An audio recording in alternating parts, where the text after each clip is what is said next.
Thank you so much for staying with us, everyone. Well, we've been talking about the loan request by the federal government-led Buhari administration and the fact that the politics there has been involved. Professor Abubakar Momo has been talking to us on this one. Well, if you look at a lot of issues on the table right now, some of the issues that generated is the fact that the federal government says it will, this money, some part of this money will go to the state. The states will get a portion of this money. Some of this money will go into road construction. It will go into special national infrastructure projects, Eurobonds, federal government budget support.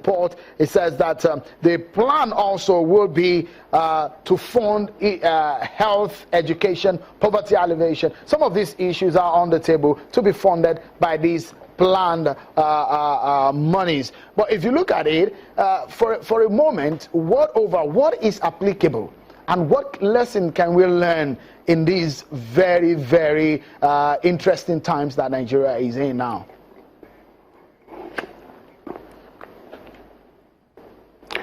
Well, my own point is that when you are talking about economic recovery in a situation where you've been having negative growth that has taken you through 2 quarters and has led into recession, you must be talking strategically about how to target certain sectors in order to reflect that economy.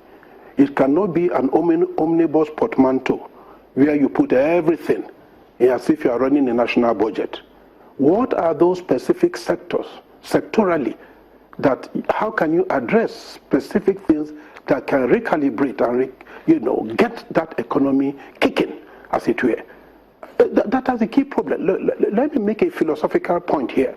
You see, one problem we're having now is a situation whereby government is unable to synergize appropriately with private sector in order to recalibrate our economy.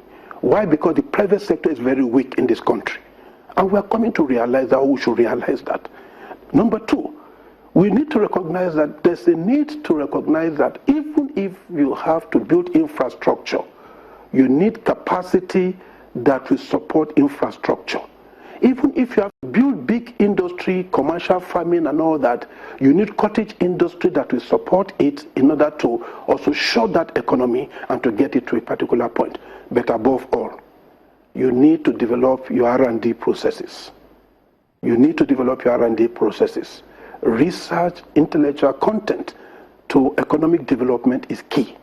All what we have been talking about in all of this, and about the 20 billion, 30 billion we're talking about, may necessarily lead to some form of growth. Right. And not necessarily economic development. Loads and loads of advice and lessons from Professor Momo. But let's round up this conversation so that we can get the presidency to react to some of these issues, to clarify some of these issues to Nigerians. You've raised some very interesting issues, but let me quickly allow you to round up on the politics of this whole matter. We've seen the engagement between the National Assembly in the last budget, and on this very one, it looks so much that the National Assembly is still on the same path with the executive on this matter. For example, we heard that some of the legislature has said, look, some of the aides of the president are not competent. The manner in which they presented some of these documents are not well done. What do you make of the politics that are involved in all of these economic issues?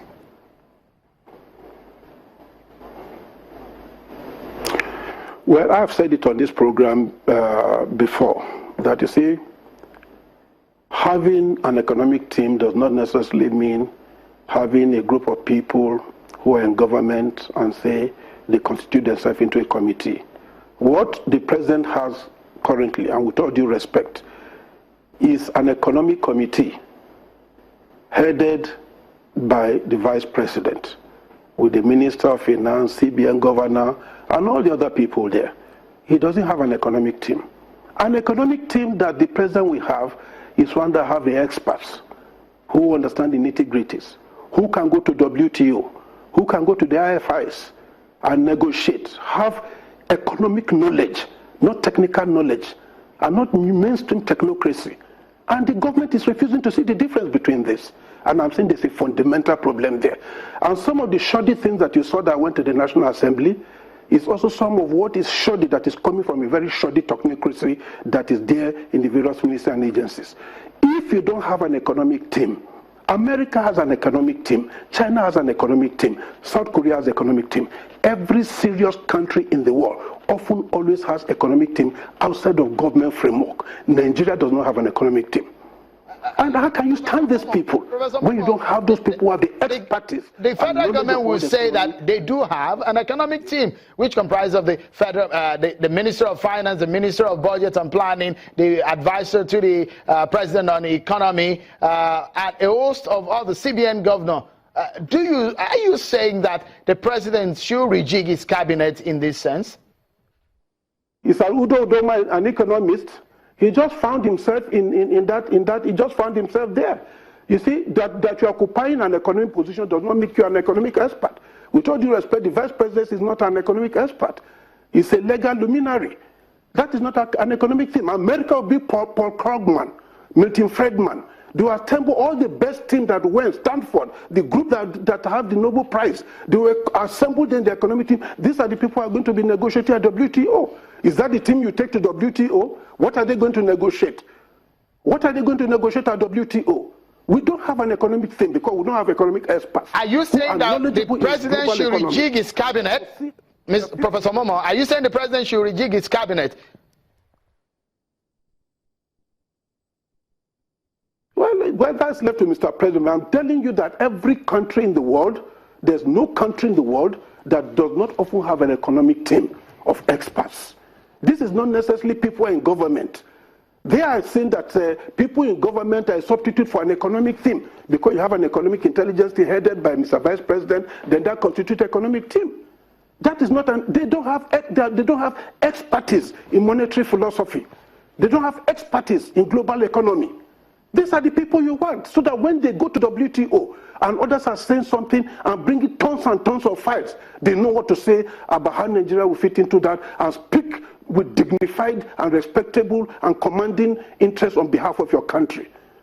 Professor, that is what you need.